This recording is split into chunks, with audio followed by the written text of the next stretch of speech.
Hello friends, welcome back to T point tech. Students, core Java की series में previous video में हमने cover किया था इंट्रोडक्शन टू स्ट्रिंग क्लास, जिसमें हमने स्ट्रिंग को क्रिएट करना सीखा था with the help of string class, string buffer class and string builder class. आज इस वीडियो में हम कवर करने जा रहे हैं double equal to operator and equals method को। चलिए स्टार्ट करते हैं। सबसे पहले स्टूडेंट्स, आपको स्ट्रिंग और स्ट्रिंग बफर क्लास में एक डिफरेंस बता दें कि इन दोनों में डिफरेंस क्या है, तब आपको डबल इक्वल टू और इक्वल्स मेथड में डिफरेंस समझ में आएगा। स्टूडेंट, स्ट्रिंग क्लास जो है ये एक इम्यूटेबल क्लास है और स्ट्रिंग बफर एक म्यूटेबल क्लास है। Point number 1। Student, immutable class वो क्लास होती है जिसका ऑब्जेक्ट क्रिएट होने के बाद उस ऑब्जेक्ट में चेंजेस नहीं हो सकते। फॉर एग्जाम्पल, अगर आप एक स्ट्रिंग क्लास का ऑब्जेक्ट क्रिएट कर रहे हैं और उस ऑब्जेक्ट में आपने इनिशियलाइज किया है हाउ आर यू, तो वंस क्रिएटेड, अगर एक बार ऑब्जेक्ट क्रिएट हो गया, आपने उसमें लिख दिया हाउ आर यू, अब आप इसमें मॉडिफिकेशन नहीं कर सकते। अगर आप इसमें मॉडिफिकेशन करेंगे तो जो एग्जिस्टिंग ऑब्जेक्ट है जिसमें हाउ आर यू लिखा हुआ है, स्टोर है, वो वाला एग्जिस्टिंग ऑब्जेक्ट तो गार्बेज कलेक्ट हो जाएगा, मतलब मेमोरी में से रिमूव हो जाएगा, और जो आपने चेंजेस करे हैं वो चेंजेस नए ऑब्जेक्ट के साथ आपको रिटर्न किए जाएंगे।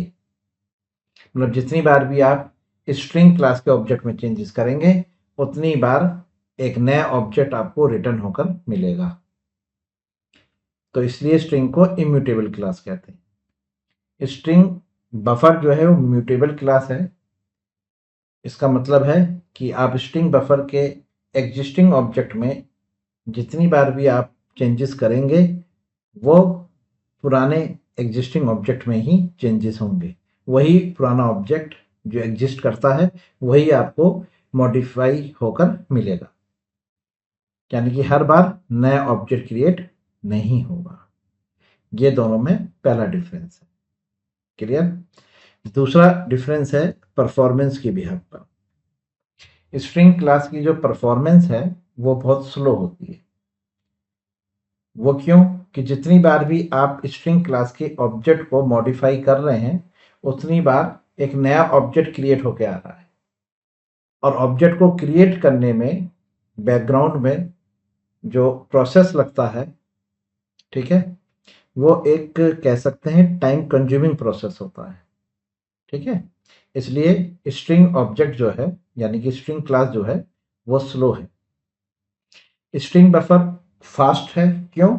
क्योंकि आप जितने भी मॉडिफिकेशन कर रहे हैं वो पुराने एग्जिस्टिंग ऑब्जेक्ट पे ही हो रहे हैं, नया ऑब्जेक्ट क्रिएट नहीं हो रहा, इसलिए ये फास्ट है। क्लियर?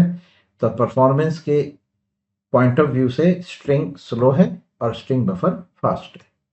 ठीक। तीसरा point, thread safety. Student, string class जो है वो बाय डिफॉल्ट थ्रेड सेफ है। क्यों?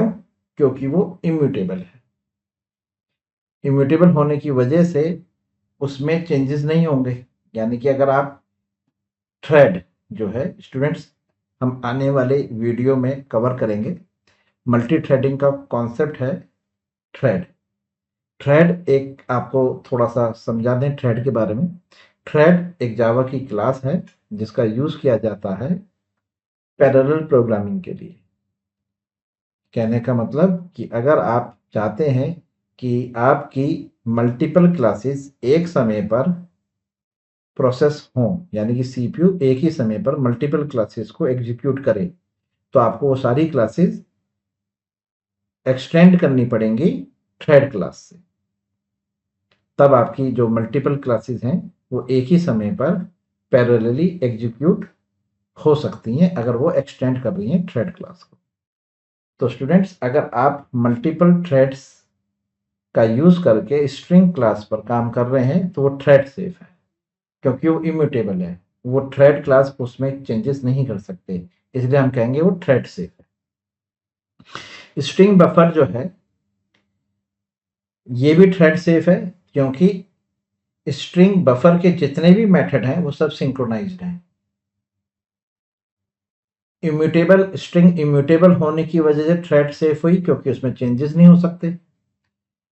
थ्रेड सेफ स्ट्रिंग बफर जो है वो इसलिए है क्योंकि उसके मेथड सिंक्रोनाइज्ड है। सिंक्रोनाइज्ड का मतलब होता है कि अगर मल्टीपल थ्रेड्स एक ही समय पर किसी रिसोर्स को गेट कर रही हैं और वो रिसोर्स अगर सिंक्रोनाइज्ड है तो किसी एक थ्रेड के साथ ही काम करेगा, मतलब उनके साथ वर्क करेगा, एक थ्रेड के साथ एक ही समय पर। मल्टीपल थ्रेड्स उसको गेट नहीं कर सकती, इस चीज को कहता है सिंक्रोनाइजेशन। ठीक है, तो जितना भी आपके थ्रेड सेफ एनवायरनमेंट हैं, यानी कि जिसमें भी मल्टी थ्रेडिंग वाले प्रोसेस हो रहे हैं और वो थ्रेड सेफ है, तो उसका मतलब है कि उसके सारे मेथड्स सिंक्रोनाइज्ड है। ठीक है, ये टॉपिक हम आगे डिस्कस करेंगे।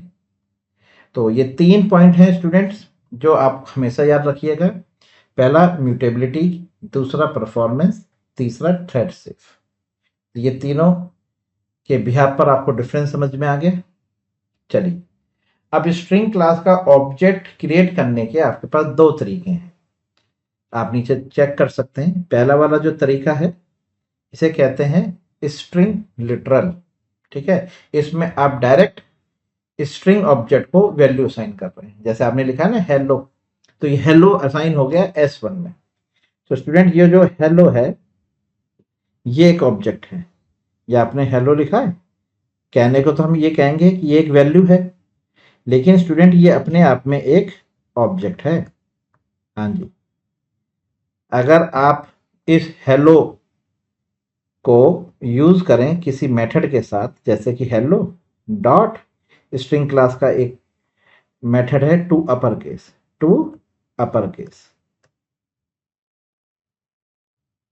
ओके, तो ये मेथड इस हेलो पे काम करेगा, क्योंकि ये अपने आप में एक ऑब्जेक्ट है। इसको हम लिटरल कहते हैं। अब स्ट्रिंग लिटरल क्यों कहा जा रहा है इसे, क्योंकि ये जो ऑब्जेक्ट है ये एक मेमोरी प्लेस है, स्पेशल मेमोरी प्लेस जावा में, जहां पर स्ट्रिंग लिटरल्स को स्टोर किया जाता है, जिसको हम कहते हैं स्ट्रिंग कांस्टेंट पूल। ये एक मेमोरी प्लेस है स्पेशल, जहां पर स्ट्रिंग वैल्यूज को स्टोर किया जाता है। अब ये हेलो जो है ये स्ट्रिंग कांस्टेंट पूल में स्टोर किया गया है। अगर आप डायरेक्ट स्ट्रिंग को वैल्यू असाइन कर रहे हैं तब, अगर ऐसे कर रहे हैं जैसा आप यहाँ पे देख पा रहे हैं string S1 equal to hello, तभी ये स्ट्रिंग कांस्टेंट पूल में जाएगा हेलो। लेकिन अगर आप सेकंड वाला तरीका चेक करें, जिसमें हमने सेकंड में string S2 equal to new operator से बना रहे हैं, तो फिर ये स्ट्रिंग कांस्टेंट पूल में नहीं जाएगा। ये वाला जो हेलो है, मतलब ये वाला जो ऑब्जेक्ट बन के तैयार होगा, ये हीप में जाएगा, ये हीप में होगा, और यहाँ पे जो ऑब्जेक्ट होगा वो स्ट्रिंग कांस्टेंट पूल में होगा। ये दोनों में डिफरेंस होगा। क्लियर है, समझ में आया? ये डिफरेंस मैंने प्रीवियस वीडियो में कवर किया है, थ्योरेटिकली भी और प्रैक्टिकली भी। अगर आपको चेक करना है तो प्रीवियस वीडियो को एक बार जरूर चेक करिएगा, आपको समझ में आ जाएगा। ठीक है, अब दोनों में डिफरेंस क्या है कि अगर आप इस वाले तरीके से ऑब्जेक्ट क्रिएट कर रहे हैं सेम कंटेंट के साथ, यानी कि मल्टीपल ऑब्जेक्ट्स बना रहे हैं और मल्टीपल ऑब्जेक्ट का जो कंटेंट है हेलो वो सभी का सेम है, तो भी ऑब्जेक्ट जो हैं वो अलग अलग मेमोरी रेफरेंस को पॉइंट करेंगे। लेकिन अगर आप पहले वाले तरीके से ऑब्जेक्ट क्रिएट कर रहे हैं मल्टीपल, तो सभी ऑब्जेक्ट्स एक ही मेमोरी रेफरेंस को पॉइंट करेंगे। आप इसको इस तरह समझ सकते हैं। देखिए कि अगर मैं यहां पर एक स्ट्रिंग वेरिएबल बनाऊं s1 और उसमें लिखूं हेलो, ओके, तो ये आपका स्ट्रिंग कांस्टेंट पूल एक मेमोरी प्लेस है जहां पर इस हेलो को स्टोर किया गया है। मान के चलिए हेलो इस पॉइंट पर है, ओके, और इस का रेफरेंस है 211, ओके, तो ये यहां पर स्टोर है और ये रेफरेंस इसको दे दिया गया है, यानी कि ये पॉइंट कर रहा है 211 वाले ऑब्जेक्ट को जहां पर हेलो स्टोर है। तो हेलो अपने आप में स्टूडेंट एक ऑब्जेक्ट है। क्लियर? यानी कि हेलो के थ्रू आप स्ट्रिंग क्लास के सभी फंक्शंस को कॉल कर सकते हैं। अगर आप यहां पर लिखते हैं s1 dot length, s1 dot length, तो आंसर आपको मिलेगा 5। लेकिन अगर आप हेलो डॉट लेंथ लिखते हैं तो भी आंसर मिलेगा आपको 5, क्योंकि ऑब्जेक्ट तो हेलो है। यहाँ पर S1 के पास इसी का ही तो रेफरेंस है कि हेलो कहाँ है, तो आप हेलो डॉट लेंथ लिखेंगे तो भी आपको 5 मिलेगा। क्लियर है? समझ में आ गया? चलिए, तो अब क्या होने वाला है, स्ट्रिंग कांस्टेंट पूल जो है वो क्या मतलब क्या चीज़ है समझिए। आपने एक ऑब्जेक्ट S2 क्रिएट करा और उसमें भी आप हेलो लिख रहे हैं, तो पहले क्या होगा, जो कंट्रोल है वो चेक करेगा क्या ये हेलो जो ऑब्जेक्ट है क्या ये मेरे स्ट्रिंग कांस्टेंट पूल में एग्जिस्ट करता है।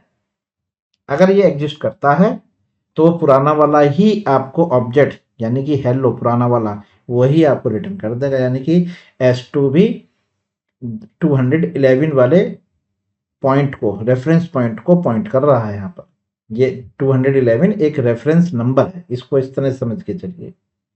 इसी तरह से अगर आप तीसरा ऑब्जेक्ट डिक्लेयर कर रहे हैं S3 और उसमें भी आप हेलो लिख रहे हैं, तो ये हर बार नया ऑब्जेक्ट क्रिएट नहीं कर रहा, पहले चेक करता है कि ये जो हेलो है क्या ये एग्जिस्ट कर रहा है। हाँ एग्जिस्ट कर रहा है, तो ये इसको पुराना वाला ही रेफरेंस रिटर्न कर देगा। तो कहने का मतलब यहाँ पर ये हुआ कि S1 S2 S3 तीनों के तीनों सेम ऑब्जेक्ट हैं, यानी कि सेम मेमोरी एड्रेस को पॉइंट कर रहे हैं। ये समझ में आ गया? ये मैं आपको इसलिए समझा रहा हूं क्योंकि इस वीडियो में जो हम कवर करेंगे डबल इक्वल टू ऑपरेटर और इक्वल्स मेथड को, इन दोनों को समझने के लिए ये स्ट्रिंग कांस्टेंट पूल को समझना जरूरी है।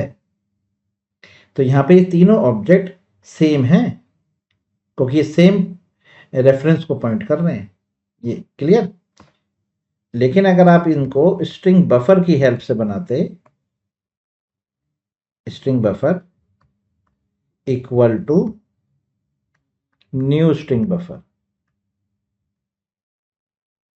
और इसमें आप हेलो लिखिए,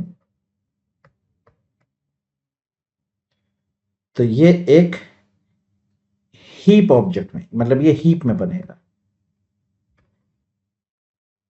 तो मान के चलिए इसका एड्रेस जो है वो है 250। आपने फिर एक स्ट्रिंग बफर का दूसरा ऑब्जेक्ट बनाया सेम कंटेंट के साथ, कंटेंट सेम रखा आपने, न्यू स्ट्रिंग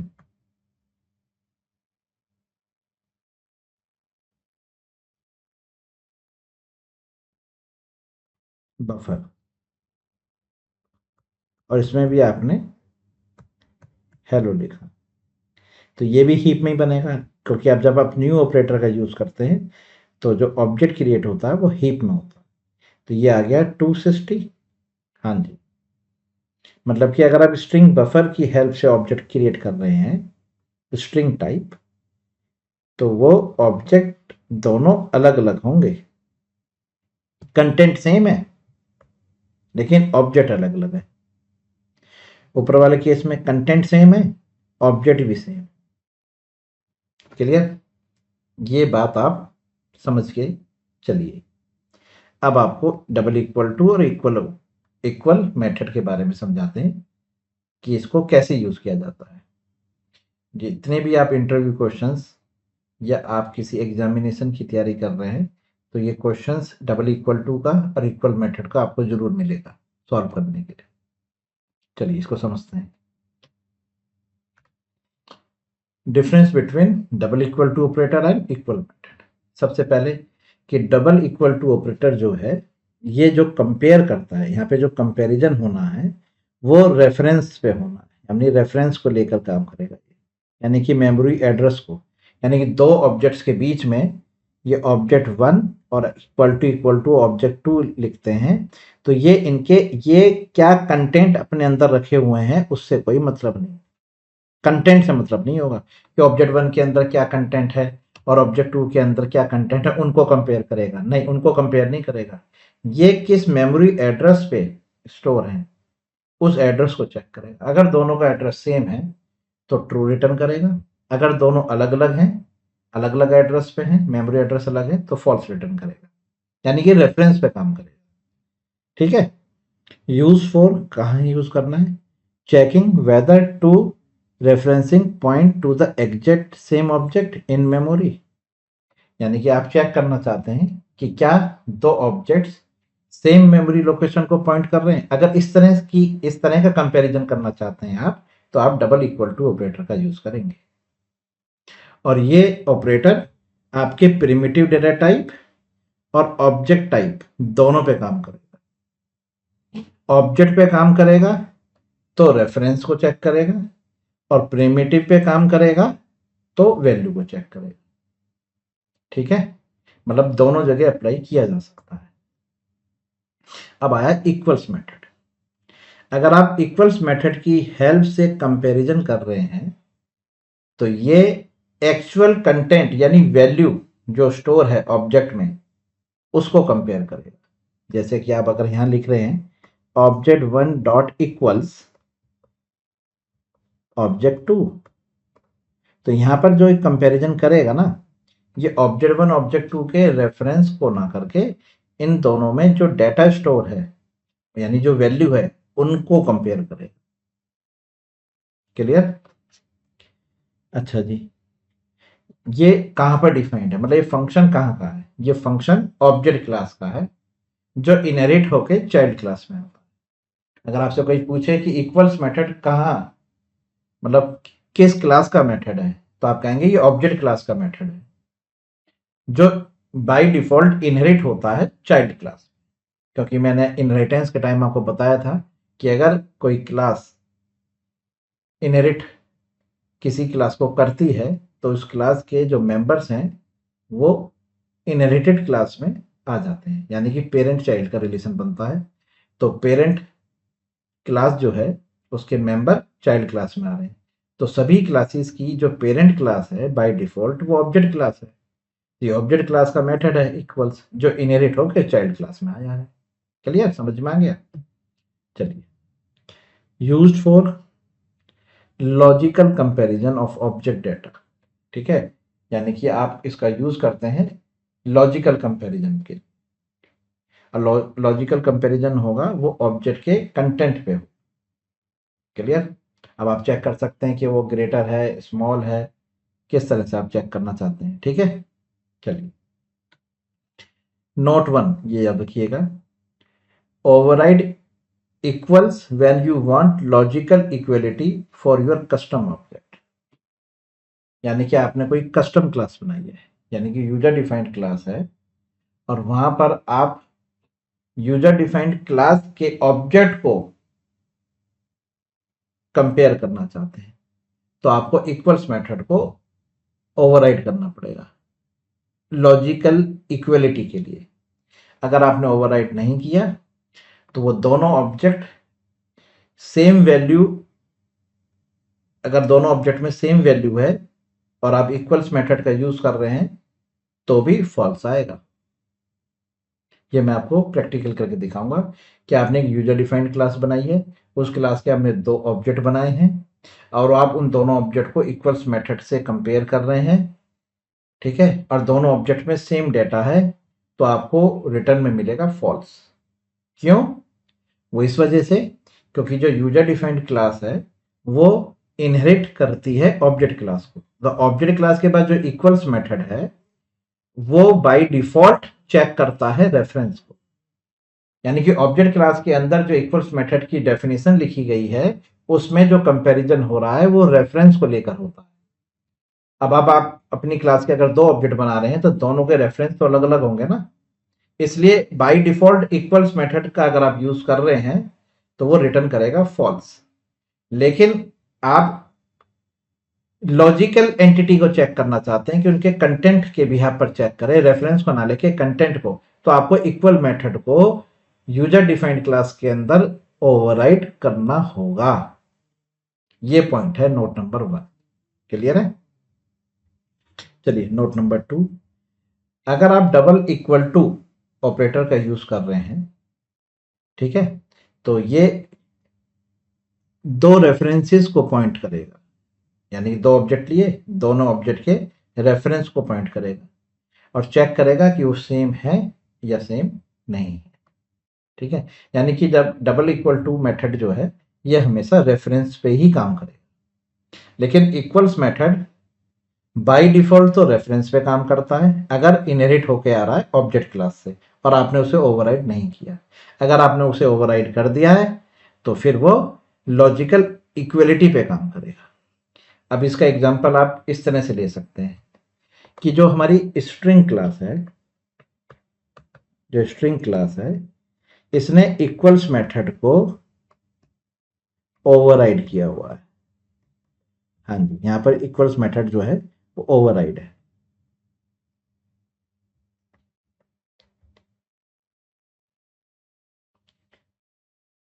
और जो हमारी स्ट्रिंग बफर क्लास है इसने इक्वल्स मेथड को ओवरराइड नहीं किया है। क्लियर है? तो स्ट्रिंग मेथड ने इक्वल्स मेथड को ओवरराइड किया है, इसलिए स्ट्रिंग क्लास का जो इक्वल्स मेथड है ये रेफरेंस पे काम नहीं करता। हाँ जी, रेफरेंस पे काम नहीं करता। आप लिख सकते हैं रेफरेंस और यहां लिख लीजिए कंटेंट। तो जो इक्वल्स मेथड है स्ट्रिंग क्लास में वो रेफरेंस पे काम नहीं करेगा, कंटेंट पे काम करेगा, मतलब कंटेंट को चेक करेगा। और जो स्ट्रिंग बफर है ये इक्वल्स मेथड को ओवरराइड नहीं करती, तो इसके पास जो इक्वल्स मेथड्स है वो इसकी पेरेंट क्लास का है, यानी ऑब्जेक्ट क्लास का है। तो ऑब्जेक्ट क्लास वाला रेफरेंस पे काम करता है, वो कंटेंट पे काम नहीं करता, यानी कि वहां पे रेफरेंस को चेक किया जाता है। तो यही नोट वहां पे लिखा हुआ है कि अगर आप लॉजिकल एंटिटी को चेक कराना चाहते हैं तो आपको इक्वल्स मेथड को अपनी क्लास के अंदर ओवरराइड करना पड़ेगा, नहीं तो वो अपनी डिफॉल्ट डेफिनेशन के अकॉर्डिंग काम करेगा। क्लियर है? समझ में आ गया? और थोड़ा समझना चाहते हैं तो देखिए, एक ऑब्जेक्ट क्लास है और यहां पर आपका पब्लिक बुलियन इक्वल्स मेथड है। ओके, ये बस ये इसका हो गया। तो ये ऑब्जेक्ट क्लास में रेफरेंस पे काम किया गया है, ये समझिए। यहाँ से यहाँ पे जो है रेफरेंस कंपेयर होता है, ये मैं सिर्फ आपको समझाने के लिए लिख रहा हूँ। ठीक है, अब आपने एक स्ट्रिंग क्लास बनाई जो एक्सटेंड्स कर रही है ऑब्जेक्ट क्लास को। अब ऑब्जेक्ट क्लास से इनहेरिट होके आया इक्वल्स मेथड, यहां पर स्ट्रिंग क्लास ने इक्वल्स मेथड को ओवरराइड कर दिया। ओवरराइड का मतलब है कि स्ट्रिंग क्लास ने एक डेफिनेशन लिखी खुद की, ये लिखी @ ओवरराइड, ये एक एनोटेशन लगा। तो ये देखिए, यानी कि जो ऑब्जेक्ट क्लास ने स्ट्रिंग क्लास को इक्वल्स मेथड दिया था वो स्ट्रिंग क्लास में ओवरराइड हो गया और यहां पर रेफरेंस की जगह कंटेंट को कंपेयर किया गया। ये लीजिए, क्लियर है। तो स्ट्रिंग क्लास का इक्वल्स मेथड का अगर आप यूज कर रहे हो तो यानी कंटेंट कंपेयर होगा। क्लियर। अब इसी को आप स्ट्रिंग बफर के साथ समझिए कि आपने एक क्लास स्ट्रिंग बफर भी है आपके पास, स्ट्रिंग बफर, ये भी एक्सटेंड कर रही है ऑब्जेक्ट क्लास को। क्लियर है। ऑब्जेक्ट क्लास के से आपको यहां पर इक्वल्स मेथड मिला, आपने उसको ओवरराइड किया ही नहीं। यानी कि यहां पर जो इक्वल्स मेथड है ना, ये जो इक्वल्स मेथड है ये पेरेंट वाला है, यहां पर ओवरराइड नहीं किया। तो मतलब क्या है कि यहां पर जो इक्वल मेथड है वो रेफरेंस पे ही काम करेगा। ये आपको दोनों का डिफरेंस है जो मैंने इक्वल्स मेथड को लेके समझा। समझ में आ गया कि यहां पर ऑब्जेक्ट क्लास का जो है इक्वल्स मेथड स्ट्रिंग क्लास में ओवरराइड हुआ है, स्ट्रिंग बफर में ओवरराइड नहीं हुआ है। क्लियर है, समझ में आ गया। चलिए अब प्रैक्टिकल करके देखते हैं। चलिए, ये एक आप यहां पर कंपैरिजन टेबल भी चेक कर लीजिए। देखिए कंपेयर जो एलिमेंट है, कंपेयर, यहां पर कंपेयर जो होगा रेफरेंस को लेकर होगा या ऑब्जेक्ट के कंटेंट को लेकर होगा। यूज विद प्रिमिटिव और ऑब्जेक्ट दोनों के साथ होता है, इक्वल्स का यूज केवल ऑब्जेक्ट के साथ होता है। रिटर्न करेगा ट्रू इफ सेम रेफरेंस और प्रिमिटिव वैल्यू। अगर रेफरेंस सेम है और प्रिमिटिव वैल्यू अगर सेम है तो रिटर्न करेगा ट्रू, नहीं तो false. True if content is equal. ठीक, आप डबल इक्वल टू को तो ओवरराइड नहीं कर सकते, लेकिन इक्वल्स मेथड को ओवरराइड कर सकते।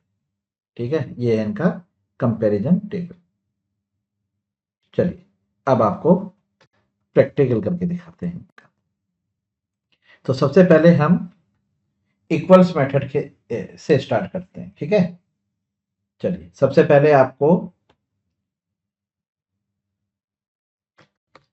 स्ट्रिंग क्लास का ऑब्जेक्ट क्रिएट करते हैं S1, जिसमें आपने हेलो लिखा है।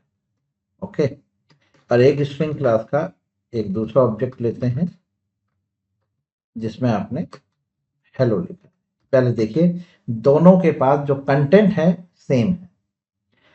अब अगर स्टूडेंट्स यहां पर आप system dot out dot print line और यहां लिखते हैं S1 डॉट S2, तो यहां पर आप जो कंपेयर करा रहे हैं वो कंटेंट को करा रहे हैं, कंटेंट चेक। ठीक है, यहां पर कंटेंट चेक होगा तो आंसर विल बी ट्रू, क्योंकि S1 के पास भी हेलो है और S2 के पास भी हेलो है, तो यहां पर कंटेंट चेक हो रहा है, दोनों का कंटेंट सेम है, इसलिए आपको यहां पर मिलने वाला है ट्रू। ये देखिएगा ट्रू आ गया। ठीक, अब इसी चीज को आप स्ट्रिंग बफर के साथ लिखिए। String buffer equal to new string buffer, और ये देखिए हेलो। ठीक है, एक ऑब्जेक्ट और क्रिएट करिए, string buffer 2 equal to new string buffer. इसमें भी आप सेम कंटेंट रखिए। अब आप यहां पे लिखिए एस आउट और यहां लिखिए string buffer 1 dot equals string buffer 2। यहां पर आपको फॉल्स मिलेगा, क्योंकि स्ट्रिंग बफर का जो इक्वल्स मेथड है वो रेफरेंस को चेक करता है और स्ट्रिंग क्लास का जो इक्वल्स मेथड है वो कंटेंट को चेक करता है। अब ऐसा क्यों है वो मैंने अभी आपको बताया था कि स्ट्रिंग क्लास ने इक्वल्स मेथड को ओवरराइड किया है। ठीक, और स्ट्रिंग बफर ने ओवरराइड नहीं किया है। तो जो ऑब्जेक्ट क्लास से डेफिनेशन मिली वही डेफिनेशन स्ट्रिंग बफर यूज कर रही है। तो यहाँ पर रेफरेंस चेक होगा। अब रेफरेंस चेक आप देखेंगे तो दोनों ऑब्जेक्ट अलग अलग हैं, तो यहाँ पर आपको मिलने वाला है फॉल्स। ये देखिएगा, देखिए हो गया, समझ में आ गया, क्लियर है।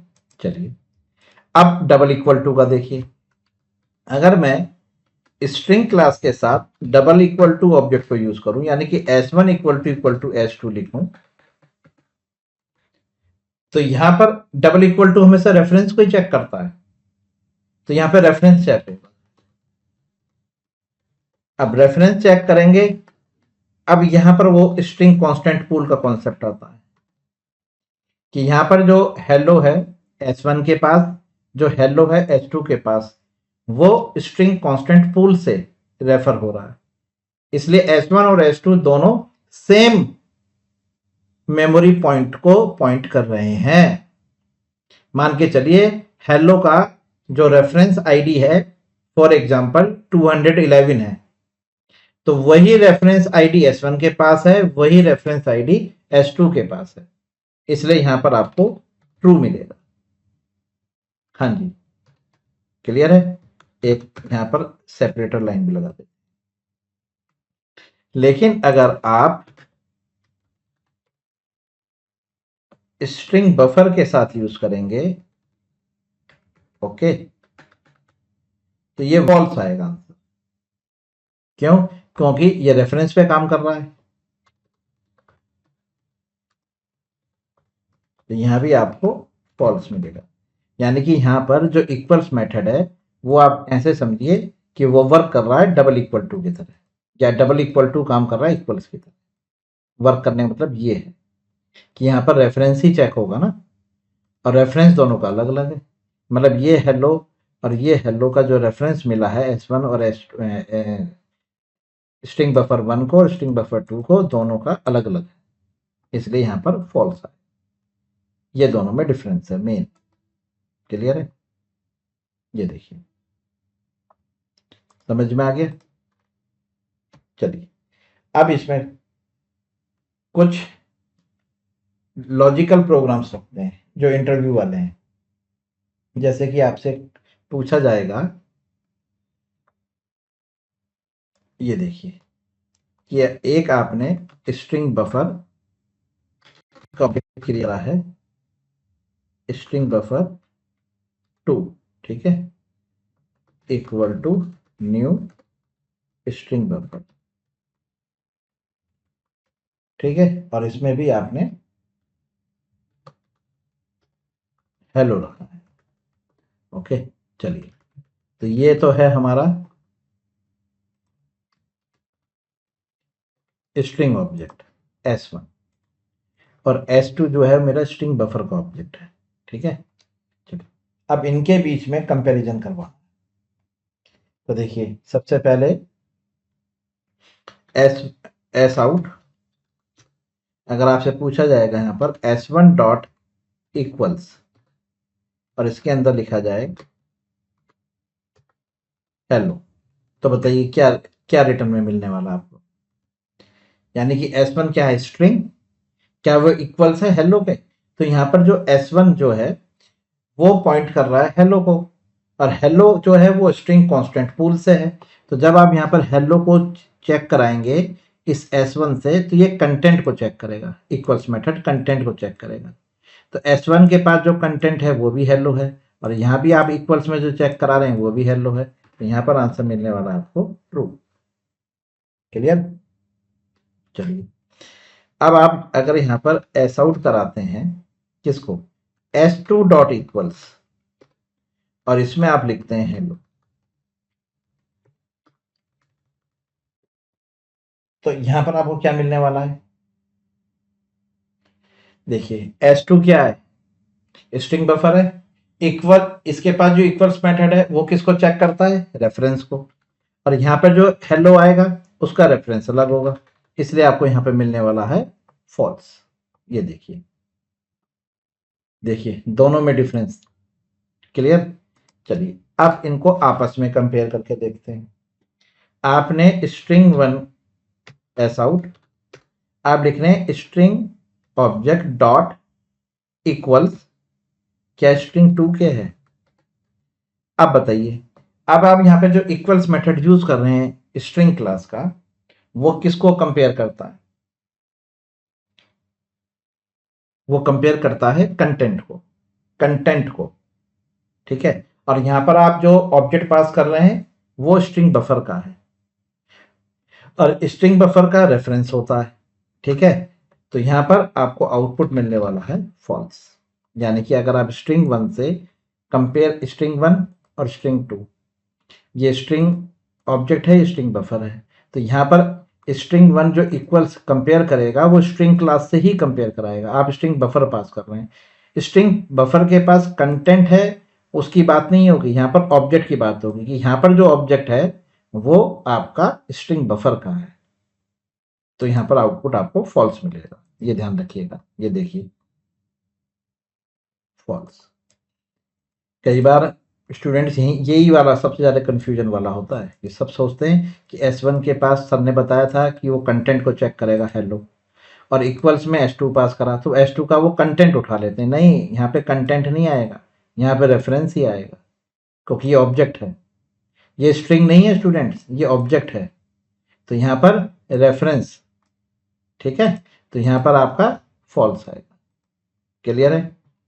चलिए, अगर आप यहाँ पर एस आउट लिखते हैं और यहाँ लिखते हैं आप स्ट्रिंग 2 डॉट इक्वल्स, और आप यहीं पर एक नया ऑब्जेक्ट बनाते हैं स्ट्रिंग बफर का, और उसमें आप हेलो पास करते हैं, ओके। अब देखिए स्ट्रिंग 2 का आप यानी कि स्ट्रिंग बफर का इक्वल्स मेथड यूज कर रहे हैं, तो यहाँ पर आपको क्या मिलने वाला है? ये रेफरेंस को चेक करता है, और यहाँ भी एक क्या बन रहा है, ये एनोनिमस ऑब्जेक्ट बन रहा है। एनोनिमस ऑब्जेक्ट यानी स्ट्रिंग बफर का, इसका रेफरेंस अलग होगा, तो यहाँ भी आपको क्या मिलने वाला है? फॉल्स। ये देखिए,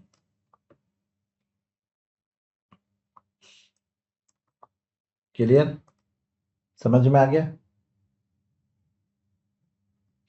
अगर आप स्ट्रिंग बफर के कंटेंट को ही चेक करना चाहते हैं, स्ट्रिंग बफर हमेशा इक्वल्स मेथड के थ्रू रेफरेंस को चेक करता है, आप उसके कंटेंट को चेक कराना चाहते हो, यानी कि मैं चाहता हूं कि स्ट्रिंग 1 का जो कंटेंट है वो चेक हो जाए स्ट्रिंग 2 के कंटेंट से, तो स्टूडेंट इस तरह से तो होगा नहीं। अगर हम लिखें s1 डॉट इक्वल्स h2, ये तो होगा नहीं, ये अभी आपके सामने फॉल्स ही देगा, ये हम कर भी चुके हैं, ये रहा, ये फॉल्स आने वाला है। मैं यहाँ पे एक सेपरेटर लाइन लिखता हूँ, क्योंकि यहाँ पर मैं आपको एक नया कॉन्सेप्ट बताने जा रहा हूँ। ये देखिए आंसर यहाँ पे फॉल्स आएगा, आ गया, क्योंकि यहाँ पर रेफरेंस चेक होगा। अगर आपको कंटेंट चेक कराना है तो कैसे कराएंगे? पता है कैसे होगा? S1 का तो हेलो है, तो S1 ने जब इक्वल्स को कॉल करा तो हेलो है। अब S2 को आप पहले कन्वर्ट कर लीजिए, किस में? स्ट्रिंग में, डॉट टू स्ट्रिंग लीजिए। तो जब आप स्ट्रिंग बफर के ऑब्जेक्ट को कन्वर्ट करेंगे स्ट्रिंग में, तब यहां पर इक्वल्स मेथड कंटेंट को चेक करेगा। मैं आपको फिर बता दूं, बाय डिफॉल्ट इक्वल्स मेथड हमेशा रेफरेंस को चेक करता है। क्लियर? अब आपने यहां पर इक्वल्स में जो ऑब्जेक्ट पास कर रहे हैं वो स्ट्रिंग बफर का नहीं है, वो स्ट्रिंग बफर का ऑब्जेक्ट कन्वर्ट हो चुका है स्ट्रिंग में, और स्ट्रिंग का जो इक्वल्स मेथड है वो कंटेंट को चेक करता है, इसलिए यहां पर अब की बार आउटपुट ट्रू आएगा। ये देखिए, ये देखिए आ गया ट्रू। फिर हाँ, बस यही थोड़ा कंफ्यूजन है यहाँ पर, आपको वही मैं आपको बता रहा हूँ, समझना है कि यहाँ पर S1 जो है वो तो स्ट्रिंग है, स्ट्रिंग फंक्शन अगर इक्वल्स मेथड को कॉल कर रहा है तो वो कंटेंट को ही चेक करेगा, लेकिन आप वहां पर इक्वल्स में पास क्या कर रहे हैं? एक ऑब्जेक्ट। अब वो ऑब्जेक्ट स्ट्रिंग टाइप का ना होकर स्ट्रिंग बफर का है, तो फिर तो रेफरेंस चेक होगा ना बाय डिफॉल्ट। आपने स्ट्रिंग बफर को कन्वर्ट कर लिया टू स्ट्रिंग मेथड की हेल्प से स्ट्रिंग में, अब कंटेंट चेक होगा। क्लियर, समझ में आ गया? चलिए, थोड़ा सा कंफ्यूजन तो है, लेकिन अगर आप इसको अच्छी तरह समझ लेंगे तो कभी भी दिक्कत नहीं आएगी। क्लियर है? चलिए एक एग्जांपल और आपको करके दिखाते हैं। देखिए,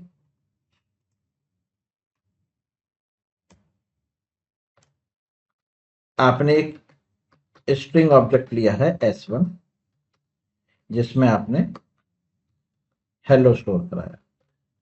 अब एक स्ट्रिंग ऑब्जेक्ट ले रहे हैं S2 equal to new string, और इसमें भी आप हेलो स्टोर करा रहे हैं। ठीक है, अब आप अगर यहाँ पे लिखें एस आउट और यहाँ लिखें S1 इक्वल टू S2, तो ये किसको चेक करता है? रेफरेंस। अब बताओ, क्या दोनों का रेफरेंस सेम है? कंटेंट सेम है, लेकिन रेफरेंस अलग होगा। क्यों? क्योंकि ये स्ट्रिंग कांस्टेंट पूल से लेगा और ये हीप से लेगा, तो आंसर यहाँ पर आपको फॉल्स मिलेगा। ये देखिए, फॉल्स। ठीक है, लेकिन अगर आप इसी चीज को एस आउट और यहाँ लिखते हैं S1 डॉट इक्वल्स S2, अब बताइए दोनों ऑब्जेक्ट कैसे हैं? दोनों ऑब्जेक्ट आपके स्ट्रिंग टाइप हैं। तो स्ट्रिंग टाइप अगर ऑब्जेक्ट है और वो इक्वल्स मेथड पे है तो कंटेंट चेक होगा। अब कंटेंट कैसा है? दोनों का सेम है, तो ट्रू आएगा। ट्रू आएगा, ये देखिए आ गया ट्रू। दोनों ऑब्जेक्ट अलग अलग हैं, रेफरेंस के अकॉर्डिंग अलग अलग हैं, तो फॉल्स। लेकिन अगर कंटेंट चेक किया जाए तो कंटेंट सेम है। इक्वल्स मेथड कंटेंट को चेक कर रहा है, क्योंकि दोनों ऑब्जेक्ट स्ट्रिंग टाइप है, तो कंटेंट चेक हो, कंटेंट सेम है, तो ट्रू। कंटेंट में कोई चेंजेस कर दो, जैसे आपने हेलो की जगह यहाँ पर हीरो लिख लिया, हाँ अब फॉल्स आएगा, क्योंकि कंटेंट दोनों के अलग अलग हो चुके हैं। क्लियर है? समझ में आ गया? यही तो छोटे छोटे डिफरेंस हैं जो आपको समझने हैं। कोई डाउट? क्लियर? चलिए, अब एक काम और करिए कि यहां पर आप दोनों ऑब्जेक्ट न्यू करके बनाइए। ये देखिए, इस तरह से भी देखिए, दो ऑब्जेक्ट बन रहे हैं, दोनों स्ट्रिंग क्लास के हैं, दोनों में हेलो है। अब S1 S2 को आप कंपेयर करिए, तो यहाँ पर फॉल्स आएगा। हाँ जी, क्योंकि दोनों ऑब्जेक्ट अलग अलग हैं। और अब और अगर आप इक्वल्स मेथड से चेक करोगे, अगर आप यहाँ पर इक्वल्स लगा रहे हैं तो भी क्या आएगा? अब बताइए, दोनों स्ट्रिंग क्लास के हैं, इक्वल्स लगा रहे हैं, तो कंटेंट तो सेम है, तो ट्रू आएगा। ठीक है, तो ये आप ध्यान रखिएगा। ठीक, रेफरेंस दोनों के अलग अलग हैं। ठीक है, लेकिन अगर आपने इसी चीज को स्ट्रिंग हटा के लिखा होता, स्ट्रिंग हटा के लिखा होता, तो दोनों आउटपुट ट्रू आते, क्योंकि यहां पर दोनों के रेफरेंस भी सेम होते और दोनों के कंटेंट भी सेम।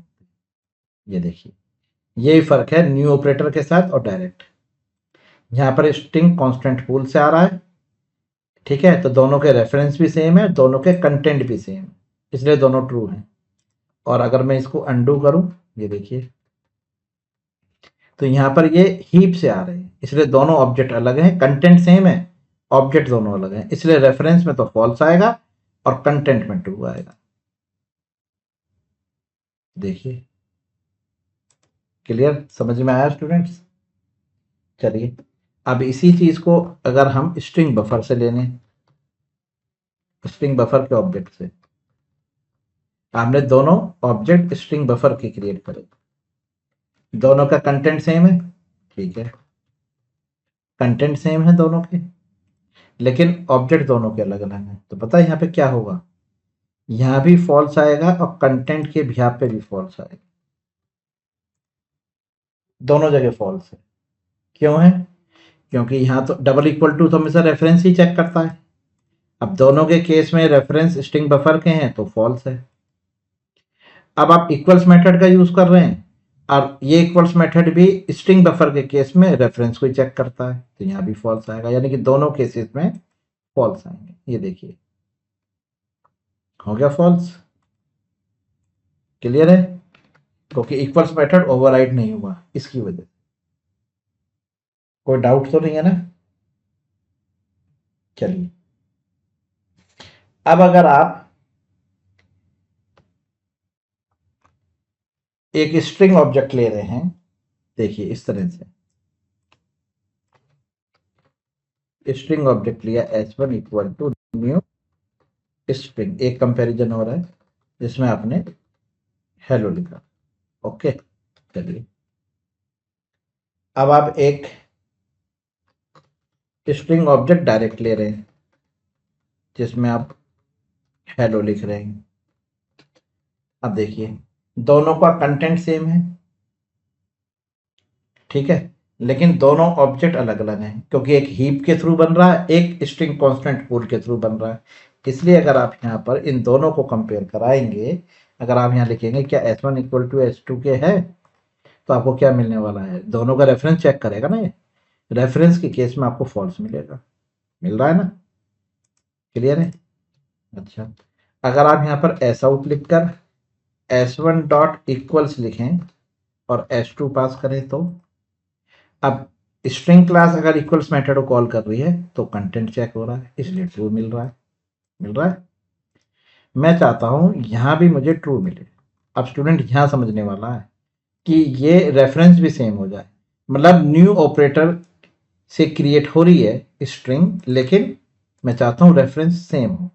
तो यहां पर हम यूज करेंगे स्टूडेंट इंटर्न मेथड का। तो देखिए इसी के आगे डॉट लगाइए, डॉट और एक इंटर्न मेथड है, इसका यूज कर लीजिए।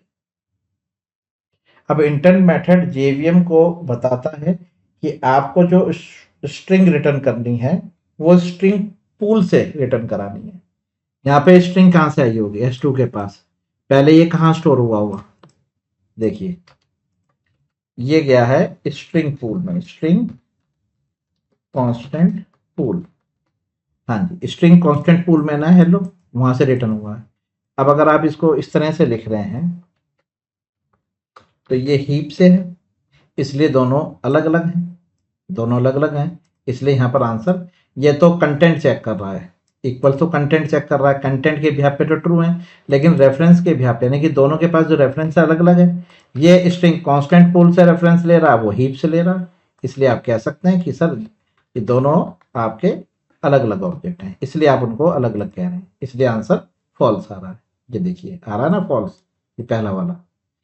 अब अगर आप इसको डॉट इंटर्न लिख दे तो पता है क्या होगा, अब ये स्ट्रिंग कांस्टेंट पूल से लेगा, मतलब अब आपको जो रिटर्न करेगा वो स्ट्रिंग कांस्टेंट पूल से कराएगा। हाँ जी, अब आप कंपेयर करके देखें, अब आंसर ट्रू आएगा। ये देखिए आ गया ट्रू। बस ये बात आपको याद रखनी है, इंटर्न। हाँ जी, जो इंटर्न मेथड है, intern tells JVM to use the string from the string constant pool. Okay, if available. Okay, ये ध्यान रखिएगा। Dot intern, clear? कोई डाउट? इस तरह से आप यूज कर सकते हैं डबल इक्वल टू ऑपरेटर का और इक्वल्स मेथड का। मैंने सभी तरह के कंपैरिजन इस वीडियो में कवर किए हैं। अगर ये वीडियो आपको समझ में आई कि किस तरह से दोनों का यूज किया जाएगा, कब किया जाएगा, तो इस वीडियो को अपने फ्रेंड्स के साथ भी शेयर करिए, लाइक करिए और कमेंट्स करिए। और अगर आप हमारे चैनल पे नए हैं तो प्लीज़ हमारे चैनल को सब्सक्राइब करिए। Thank you very much. Good bye.